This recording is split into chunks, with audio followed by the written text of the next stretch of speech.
Sur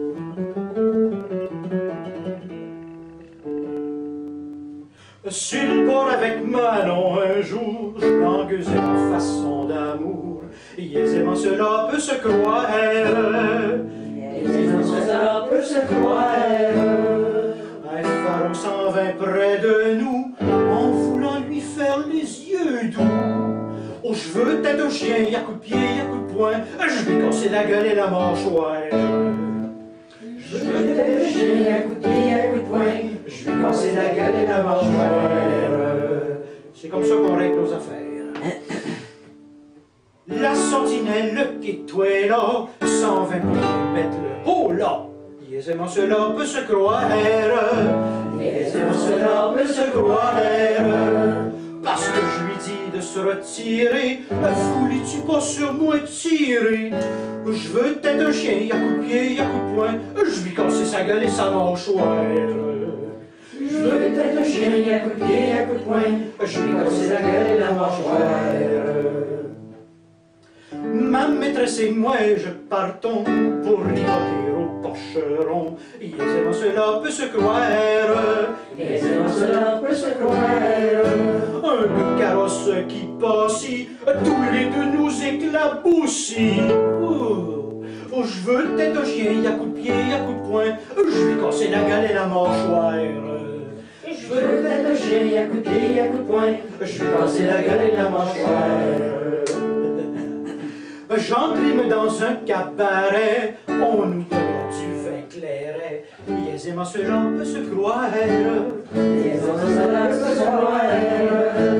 Le garçon nous apporte après des verres qui n'étaient pas nets.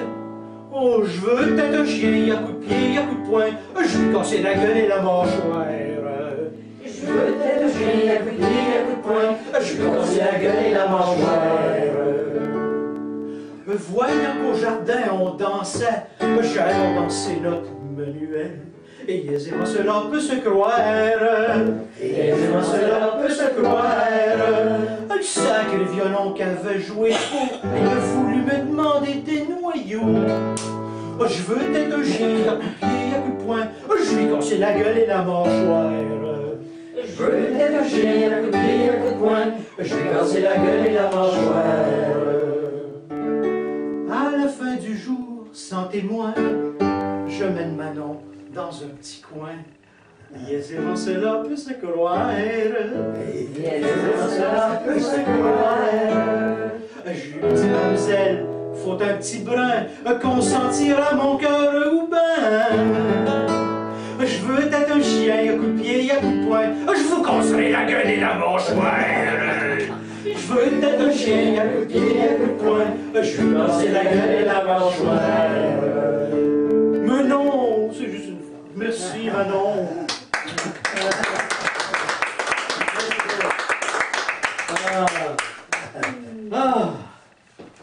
Bon, on se rince ça.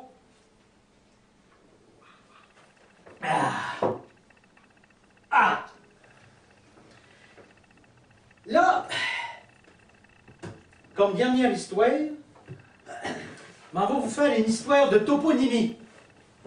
Ah, si tu, oui, dès que c'est, tu feras Google rendu chez vous. Mais là, ici, tu m'écoutes, m'en t'expliquer de quoi c'est que c'est ça, la toponymie.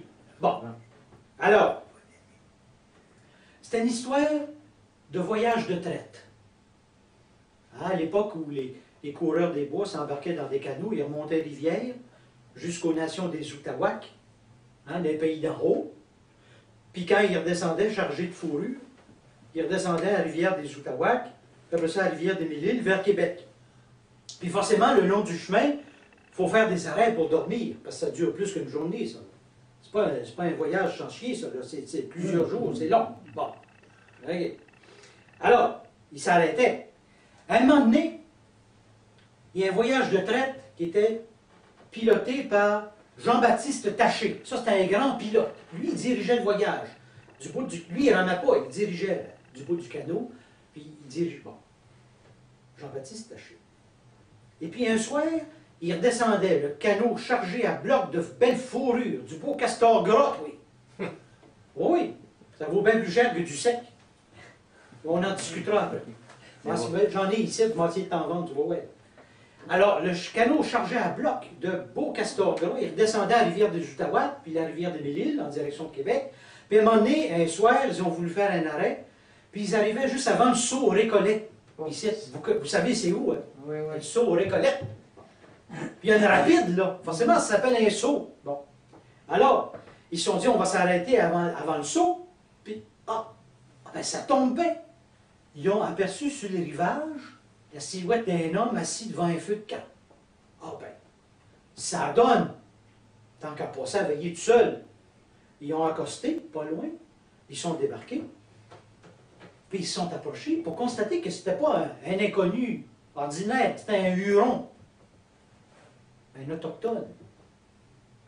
Qui était là, sur la rive, devant son feu. Il avait une chemise à l'européenne de même, puis son petit braillet. Mais il était tout trempe. Sa chemise, il collait au corps. Puis ses cheveux, il collait à la face, tellement il était mouillé. Il dégoûtait. Il était dégoûtant. Pas mal là. Alors les gars, ils s'approchent du Huron. À un moment donné, il s'arrête à distance. Le gars, il était assis sur sa roche, il regardait son feu, il dégoûtait. Il était dégoûtant. Puis ils ont remarqué que l'eau qui tombait du Huron ne mouillait pas le sable. En s'approchant un petit peu plus, ils sont aperçus que le feu devant lequel il était assis, jetait pas de chaleur. Ah ben, vlimeux. Jean-Baptiste, pas mal intrigué, il a même jeté un tison dedans, un bout de bois, puis il ne prenait pas en feu. Ah, ils ont même essayé de parler avec l'inconnu, le Huron, mais il lui répondait point. Pareil que comme s'il n'y avait pas eu conscience de leur présence. Au lieu de ça, il continuait à fixer, impassible, les flammes qui dansaient devant lui. Les flammes qui chauffaient point. Il a raison. Là, on a beau dire que des voyageurs de traite, des bûcherons, puis des coureurs des bois, c'est courageux, puis ça en a vu. Là, la peur a commencé à s'emparer des gars, tu comprends bien. Jean-Baptiste, quand il a vu ça, il a dit aux gars, on va battre en retraite tranquillement. Ça a l'air, c'est pas catholique ça, là. Mais ça l'intriguait bien, lui, le feu qui donnait pas de chaleur. Fait que, il s'est avancé, tu comprends bien? Puis il a pu prendre un tison dans ses doigts sans se brûler, puis il l'a même mis dans sa poche. Puis là, aussitôt, ils sont rembarqués dans le canot. Puis je te dis que la peur, ça donne du cœur au ventre. Ça ramait sur un temps rare, là, les gars, pour s'éloigner du rivage. Quand tout à coup, ils ont entendu un grand bruit, un sac à quoi, comme jamais ils en entendu. Plus fort que ça, là, mais bon, pour vous donner une idée. La terre venait de s'entrouvrir derrière le Huron. Puis un immense chat noir a surgi de l'abîme. Il est venu s'accrocher au bord du canot, puis il déchirait la paroi d'écorce avec ses griffes, puis il menaçait Jean-Baptiste avec ses grands yeux jaunes. Il y a un des gars dans le canot. Il y a un des gars dans le canot, il dit « Hey, il va mettre notre canot en pièces! » L'autre en avant, pas plus fin, il dit « Hey, rends-lui son tison, ce feu-là, il maudit! » Jean-Baptiste ne fait pas ni deux. Sort le tison de sa poche, le lance vers la rive. Le chat noir saute en miaulant comme un perdu, effleure de dessus de l'eau, saisit le tison au vol, puis disparaît derrière le Huron, toujours assis sur le rivage à contempler ces flammes diaboliques. Ouh. Les gars, ils ne l'ont jamais dit, mais ils ont eu peur. L'orgueil du mort l'oblige. Ils ont dit qu'ils s'en étaient tirés à bon compte.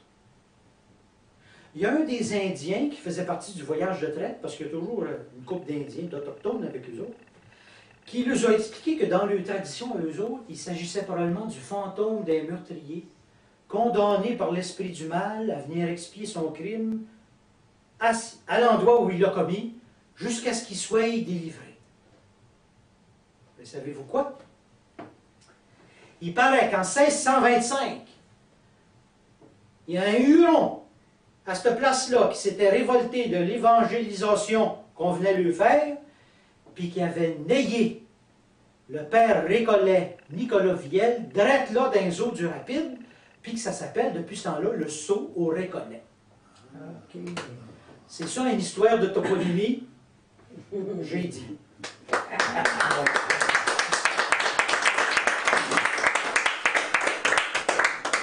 À cette heure, avant que de finir,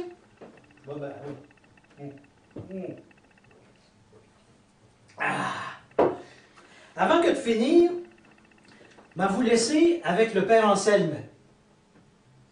Le Père Anselme qui va apparaître dans quelques instants, pendant que mon ami Thomas va vous jouer un prélude à la guitare. Alors écoutez, pendant que le Père Anselme se prépare.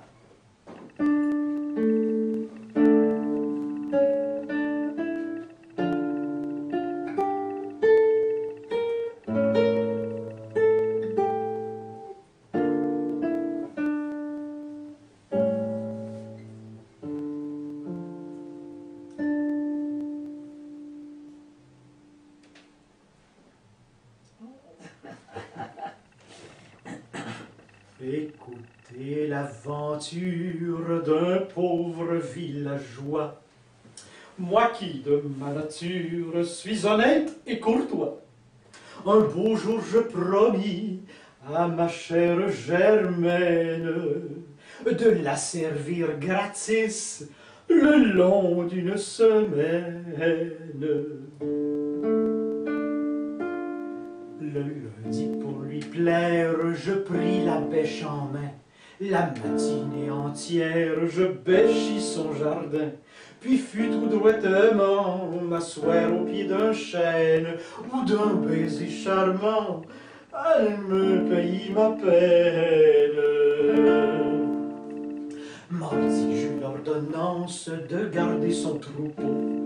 Elle eut la complaisance de venir sous l'ormeau. L'homme sentant pressé d'une ardeur sans pareille, je lui rends le baiser qu'elle me donnit la veille.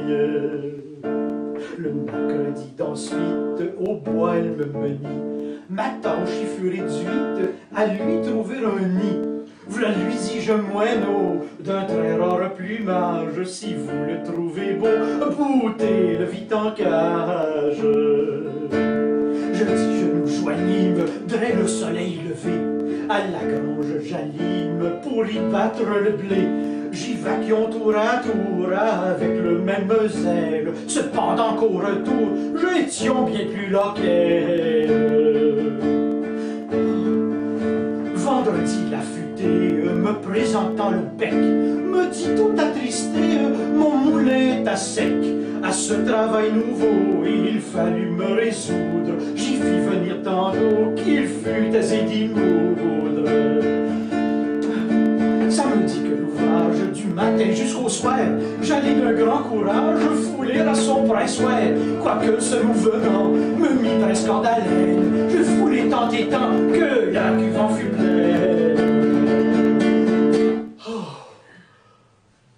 Dimanche, la bergère me dit « Mon doux ami, n'avons-nous rien à faire? » Oh, Nanny, pour ce aujourd'hui, 6 jours sans relâcher, j'ai servi ce que j'aime. Je veux me reposer. Tout au moins le 7e.